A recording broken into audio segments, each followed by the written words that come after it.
UP international trade show के दूसरे संस्करण का आगाज हो गया है, जहां एक ही छत के नीचे कला, संस्कृति और सभ्यता की अनोखी चमक देखने को मिल रही है। और इसी ट्रेड शो में आकर्षण का बड़ा केंद्र बन रहे हैं यहाँ मौजूद कई स्टॉल्स, और उन्हीं में से एक है जीवी एंटरप्राइजेस का स्टॉल, जहां पर आपको धातुओं से निर्मित एक अलग ही कलाकारी और अलीगढ़ के ओडीओपी का अनोखा संगम देखने को मिलेगा। एक जनपद एक उत्पाद, मुख्यमंत्री योगी आदित्यनाथ की ओर से जब से ओडीओपी का जिक्र हुआ है, जब से एक जनपद एक उत्पाद को एक नई दिशा मिली है, तब से हर एक जनपद का जो अपनी प्रसिद्ध वस्तुएं हैं उसे वैश्विक स्तर पर पहचान मिल रही है। जैसे कि हम सभी जानते हैं कि अलीगढ़ जो कि तालों के लिए और धातु की वस्तुओं के लिए काफ़ी ज़्यादा प्रचलित है। मैं आपको ऐसे स्टॉल में लेकर आई हूँ जहाँ पर आप देख सकते हैं कि ओडीओपी से बने हुए, यानी कि धातु से इस्तेमाल किए हुए ये प्रोडक्ट्स सभी बनाए गए हैं। आप देख सकते हैं कि कितनी बखूबी से इन्हें गढ़ा गया है।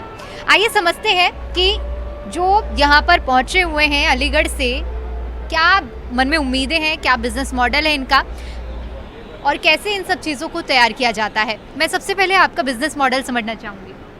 ये हम लोग अलीगढ़ से हैं, जीवी एंटरप्राइजेस से, और हम लोग मैन्युफैक्चरिंग करते हैं। पूरा ये ब्रास का आइटम होता है सारा, भगवान की मूर्तियाँ और डेकोरेटिव आइटम्स में हम लोग डील करते हैं। ये बेसिकली सैंड कास्टिंग का सब आइटम होता है। अभी हम लोगों ने अलीगढ़ में एक लॉस्ट वैक्स कास्टिंग का कुछ आइटम शुरू किया है, जो मैंने आपको अभी शायद इधर आपने अभी देखा भी है। ये सब लॉस्ट वैक्स कास्टिंग है, इन्वेस्टमेंट कास्टिंग भी इसे बोलते हैं। ये अलीगढ़ की सैंड कास्टिंग से बहुत डिफ़र है। वेट बहुत कम होता है, बहुत हल्का आइटम होता है। मतलब अगर हमारा अलीगढ़ का सैंड कास्टिंग वाला आइटम 1 kg का है, तो ये ऑलमोस्ट ये मान के चलिए कि 300 ग्राम के आसपास होगा। और इसकी क्वालिटी आप देखिए, इस पर जो फिनिशिंग हो रही होती है वो हमारे अलीगढ़ वाले काम पर इतनी नहीं होती है बहुत अच्छी, बट ये वाला काम नहीं हो रहा होता। तो बिल्कुल, जिस तरह से आपने बताया कि इनकी जो खासियत है वो हम महसूस कर पा रहे हैं। ऐसे में चूंकि ये दूसरा संस्करण है ट्रेड फेयर का, इससे पहले भी आयोजन हुआ था, क्या आप पहले भी आए थे? जी हाँ, मैं पहले भी इसको पार्टिसिपेट किया था मैंने यहाँ पर। पहले में और आज में मुझे आज पहले दिन ही ऐसा दिख रहा है कि यहाँ पे बहुत क्राउड है, बहुत पहले से बहुत बेटर रश है। और इंक्वायरियाँ भी इस बार पहले से हमें ज़्यादा मिल रही हैं।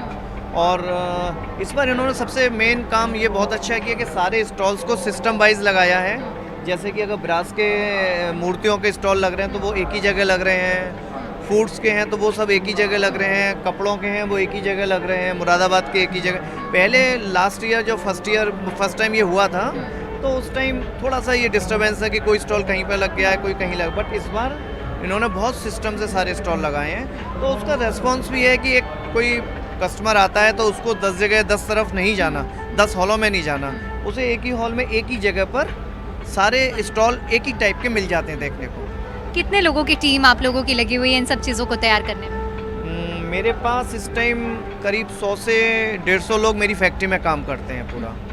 इस तरह के आयोजन से जो ट्रेड फेयर का आप लोगों को मौका मिल रहा है, इनको उत्तर प्रदेश के लिहाज से, उत्तर प्रदेश की आर्थिक गतिविधि के हिसाब से किस तरह से देखते हैं? देखिए, बहुत छोटा सा एग्जांपल दे रहा हूँ।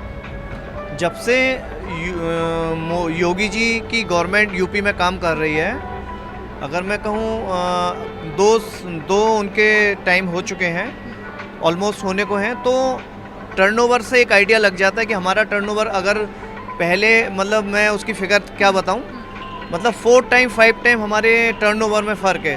तो आप उससे आइडिया लगा सकते हैं कि हम लोग यूपी में बिजनेस कितना ग्रोथ कर रहा है, और ये यूपी गवर्नमेंट के सपोर्ट की वजह से ही हो रहा है। बहुत सारी बातें जिसकी वजह से यूपी गवर्नमेंट का हमें जो फ़ायदा हो रहा है, जैसे कि पहले जो नॉन सोशल एलिमेंट या इस तरीके के लोग जो व्यापारियों को, बिजनेसमैन को परेशान करते थे, वो पूरा जड़ से यूपी गवर्नमेंट ने ख़त्म कर दिया है। तो उसका हम लोगों को बहुत फ़ायदा है।